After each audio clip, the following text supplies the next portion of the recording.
ကျိုးနေခံမှန်းထားသလို30ရက်နေရောက်တာနဲ့ငိုနေရပြန်ပြီဖြစ်တဲ့စင်မြိုင်ဖန်များအားလုံးပဲမင်္ဂလာပါ Asquare Online အေဂျင့်မှာအခစားသတင်းများကိုနေ့စဉ်တင်ဆက်ပေးနေပါတယ်ဘောလုံးမတွေကိုငွေကြေးပိုင်းယုံကြည်စိတ်ချသောစောက်သားလူဘက Asquare အေဂျင့်တို့လာရောက်စောက်သားနိုင်မှာကြောင်းသတင်းကောင်းပါရပါတယ်အကောင်းဆုံးဝန်ဆောင်များနဲ့စောင့်ကြိုနေပါခင်ဗျာ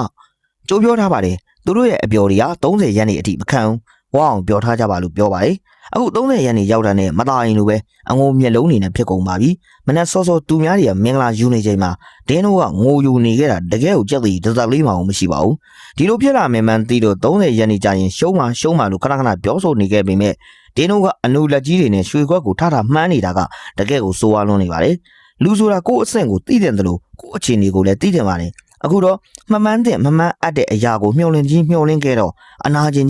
ခဲ့ရပါပြီငို